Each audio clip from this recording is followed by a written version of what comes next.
Au Mali, la Banque mondiale lève la suspension de ses opérations financières au Burkina Faso et en Côte d'Ivoire.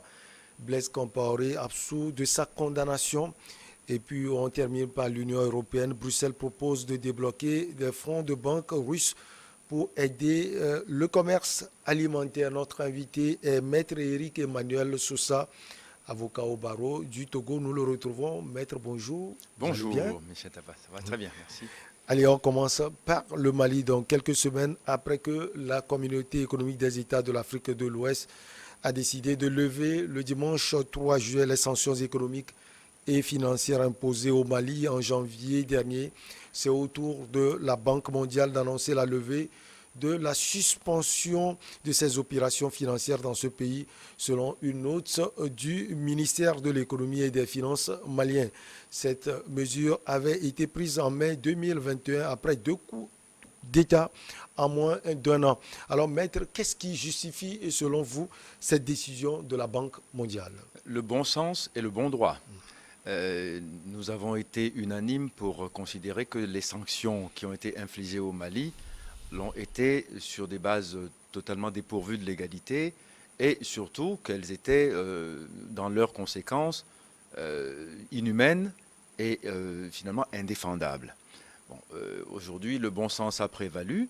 Les sanctions ont été levées, pas parce que les autorités de transition maliennes sont venues en odeur de sainteté, mais simplement parce que le droit international considère que pour que de pareilles sanctions soient prononcées, il faut au moins qu'elles aient une assise légale, ce qui n'est pas le cas. C'est la raison pour laquelle les juridictions communautaires, notamment l'UEMOA, ont déclaré que ces sanctions étaient illégales.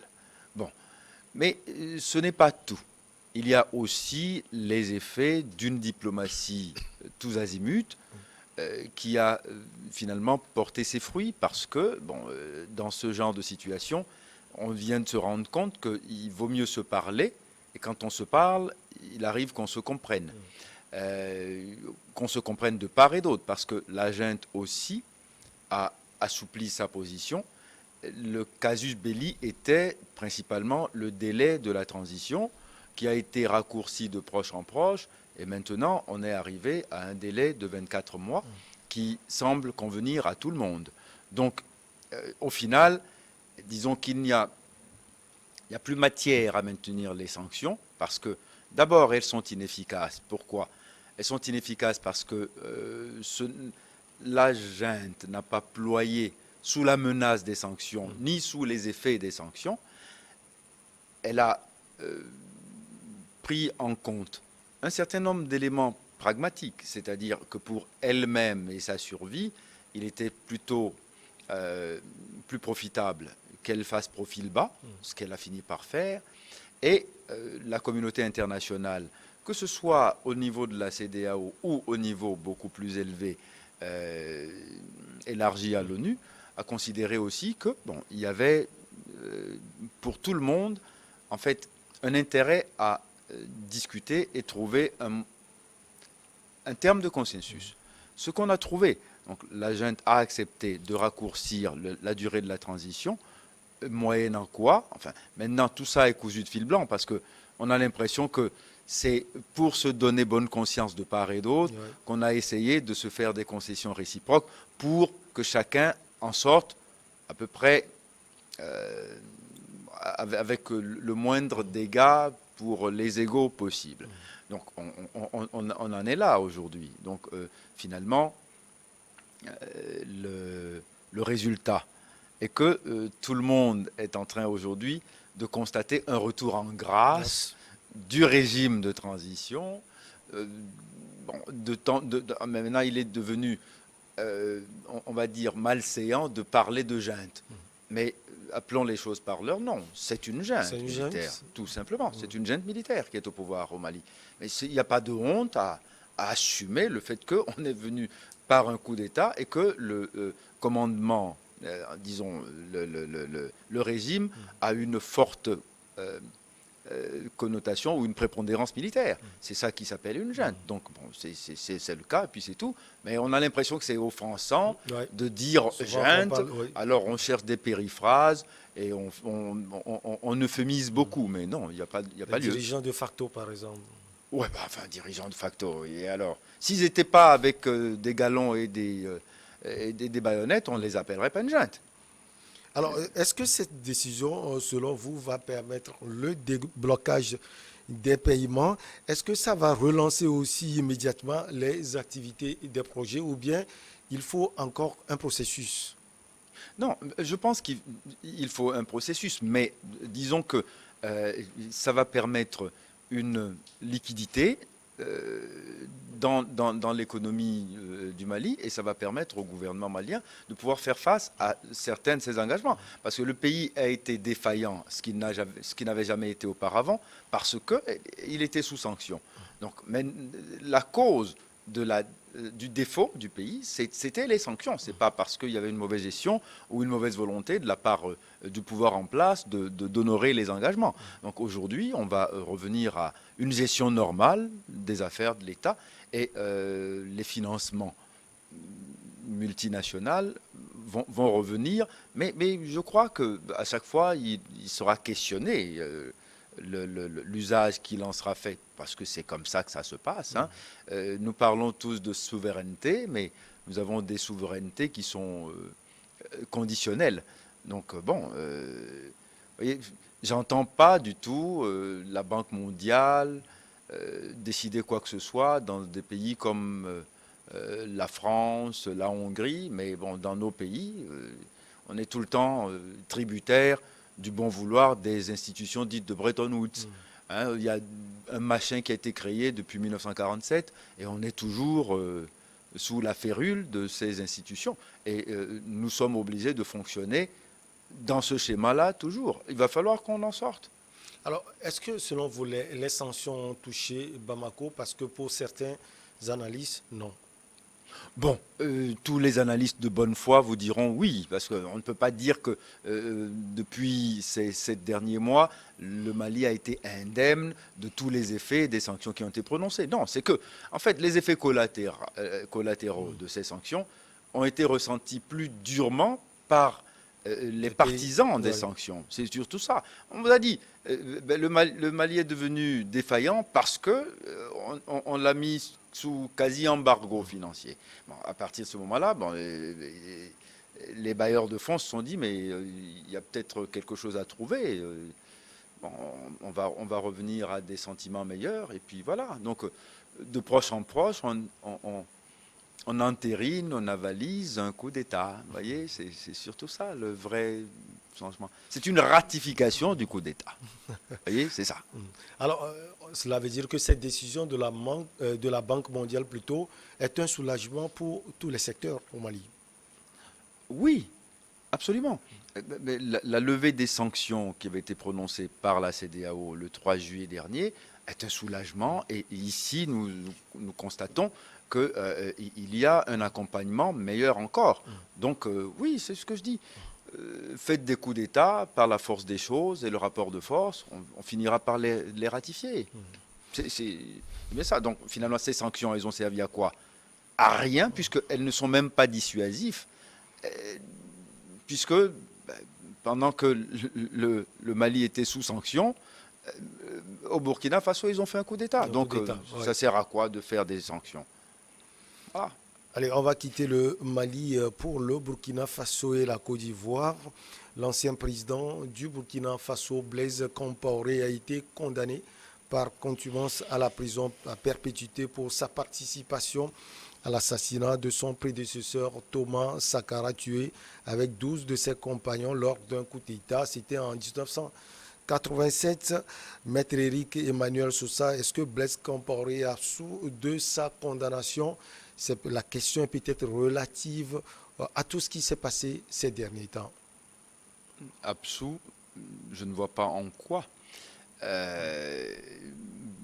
Monsieur Compaoré a, sous le bénéfice d'un aggiornamento politique, bénéficié d'une autorisation à faire un passage à Ouagadougou.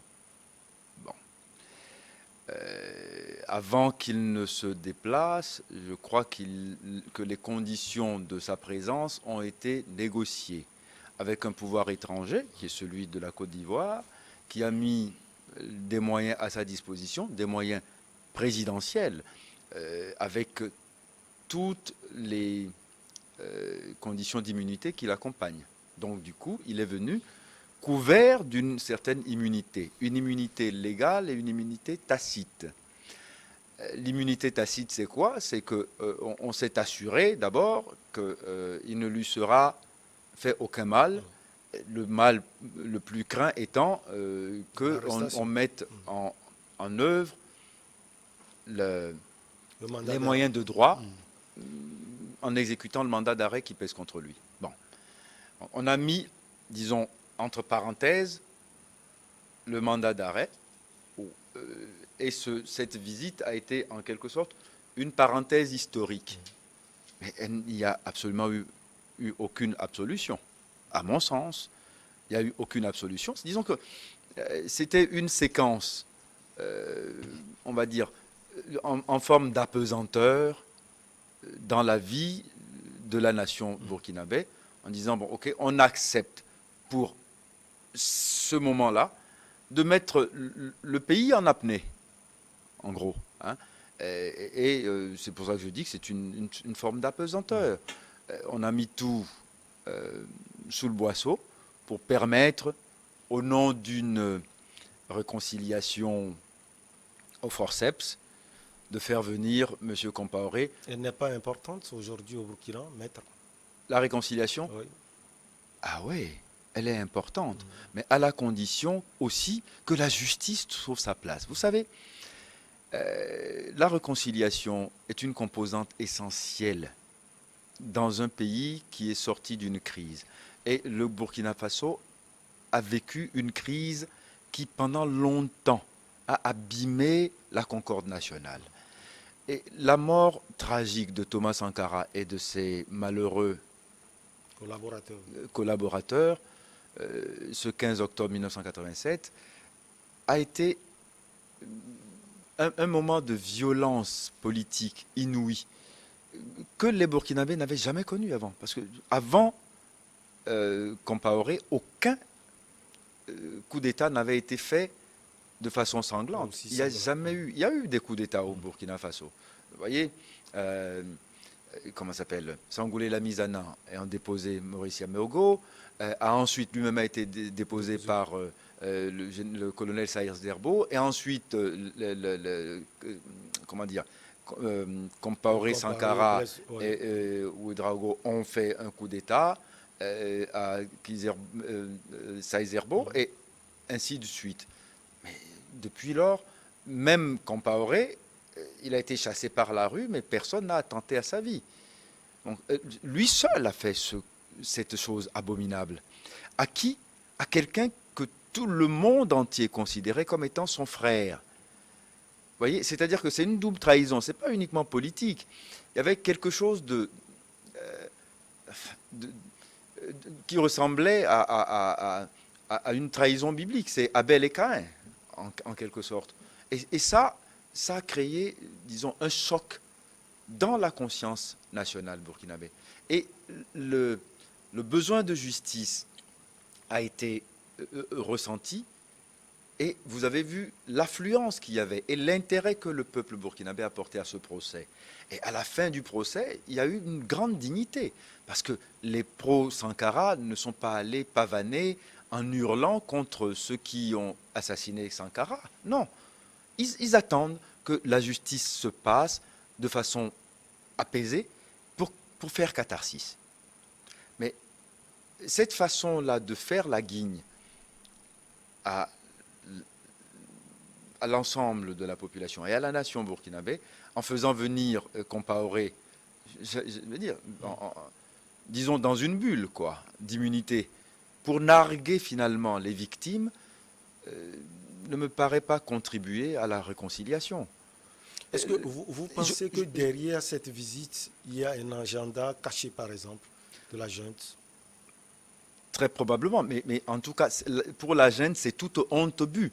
Parce que, attendez, à la limite, ce qui m'a choqué, venir demander à Roch-Marc Christian Caboret de venir donner des conseils à Damiba, comme si en réunissant les anciens chefs d'État, on allait trouver une solution magique pour régler les problèmes de sécurité qu'on a, et subitement, on allait avoir la réconciliation. Non, eux peuvent se réconcilier, mais pas le peuple. Le peuple ne se réconciliera pas comme ça, parce que d'anciens chefs d'État se sont donné l'accolade. Mais en le faisant, ce n'est pas aussi une mauvaise chose, et cela peut être un début de réconciliation. Non, pour moi, ça a été une très mauvaise chose. Je vais vous expliquer pourquoi. Le président d'Amiba pouvait aller à Abidjan rencontrer Blaise Compaoré en respectant en quelque sorte les institutions burkinabées et le peuple burkinabé. Ça aurait eu plus de panache en disant, bon voilà, j'estime, parce que je suis membre de cette armée burkinabé, dont il a été le chef, j'ai travaillé en tant que collaborateur sous ses ordres, donc je vais aller voir mon ancien chef pour lui demander conseil. On pouvait le comprendre. Mais le faire venir, alors que pèse sur lui une condamnation en justice, et finalement marquer autant de mépris pour la justice de son pays, est quelque chose que pour moi je trouve extrêmement choquant. Donc pour vous, le mandat d'arrêt est toujours là. Ah, il est toujours là, il est valide. Rien pour l'instant ne l'a neutralisé. Donc il y a toujours la possibilité d'une grâce présidentielle. À la limite, qu'on nous dise, oui, il y a une grâce présidentielle, je pouvais le comprendre. Mais qu'on nous dise, attention, non, non, mais pour l'instant, moi, je mets la justice aussi, entre parenthèses, parce que je suis moi, quoi, Damiba, dans toute ma puissance, dans mon, disons, ma parole prétorienne, je décide que c'est comme ça que ça doit se passer. Je ne suis pas sûr que ça a été d'un effet très bénéfique. D'ailleurs, vous voyez, les autres l'ont boycotté. Ils l'ont laissé avec Compaoré et le seul... Les gens parlent d'un prochain voyage de Blaise Compaoré au Burkina Faso. Oui, c'est possible. Et progressivement, peut-être que la grâce présidentielle vous savez va quoi arriver. Vous savez quoi? Très sincèrement, après chacun fait comme il veut. Ce qui aurait eu du panache et qui aurait été, à mon avis, d'une grande beauté, c'est que Blaise Compaoré accepte, décide de se rendre à la justice de son pays pour qu'on décide immédiatement après, à la limite, de l'absoudre. Voyez, ça aurait quelque chose de grandiose. Ça serait beau. Voyez, mais bon, apparemment, les choses qui se passent n'en prennent pas le chemin. Peut-être qu'il ne se reproche rien. Lui, il a dirigé seulement le pays après Thomas Sankara, mais ce n'est pas lui qui l'a tué. Ah bon? Je dis peut-être. Ah bon? Écoutez, en tout cas, je crois qu'il y a quelque chose qu'on appelle le tribunal de minuit. Et le juge du tribunal de minuit, c'est la conscience. Renvoyons-le à sa conscience et faisons en sorte que le Burkina Faso trouve, dans les mois qui viennent, de quoi apaiser le cœur de ses citoyens, parce que ce qu'ils vivent est absolument abominable. Et leur avoir imposé ce coup d'État inutile, mais inefficace à tous les niveaux, est quelque chose de très vulnérant qui a abîmé encore un peu plus la tranquillité des citoyens. Donc ne rajoutons pas à leur chagrin, voyez. Donc cette junte au pouvoir aurait intérêt à adoucir les choses et notamment le regard qu'on doit avoir sur lui, c'est lui-même qui doit amener un peu plus de bienveillance et de tolérance de tous ces errements. Parce que c'est un errement politique. Mais sur le plan sécuritaire, rien ne va mettre Éric. Mais non, justement, on a fait le coup d'État en faisant reproche aux civils qui est au pouvoir. Forcément, les civils sont incapables, ils ne comprennent rien aux affaires sécuritaires. Et quand on vient comme ça, tout gonflé de testostérone, avec des pathogases rutilantes pour dire qu'on sait mieux faire, on va donner un coup de pied dans la fourmilière et semer la débandade chez les djihadistes, et que chaque jour on enregistre des morts et des morts dans des conditions tragiques, on a au moins la décence de venir dire je me suis trompé. Mais on ne rajoute pas encore à la division de la nation. C'est ça ce que je reproche à ces gens-là. Et Blaise, qui avait la maestria de négocier avec le groupe djihadiste, peut-être il est là pour apporter une solution. On va sentir Il cela avait après. la maestria, tout seul, il négociait avec eux. Alors s'il a un secret, s'il aime tellement le Burkina Faso, il n'a qu'à donner le secret. Même, vous voyez, en catimini, à Damiba pour qu'il l'utilise. Mais il ne faut pas nous faire ça quand même. Non. C'est une honte. Ce qui s'est passé l'autre jour est une honte. Il faut avoir le courage de le dire. C'est une honte. La Commission européenne propose que les États membres puissent autoriser le déblocage de certains fonds ou ressources économiques gelées appartenant à des banques après avoir établi qu'ils sont nécessaires à l'achat, à l'importation ou au transport des produits agricoles et alimentaires. Le sujet est simple. Bruxelles propose de débloquer donc des fonds de la banque russe pour aider le commerce alimentaire. Maître, revirement de situation. Je vous vois sourire. Mais bien sûr, parce que ça prête à sourire, tout au moins. Parce que bon, là, vous voyez, dans les deux cas, au Mali comme ici dans le Ouais. cas russe, c'est les censeurs qui se rendent compte qu'ils se sont un peu fourvoyés, quoi. Parce que bon, dans le cas russe aussi, on a eu droit à un débordement, un excès De sanctions.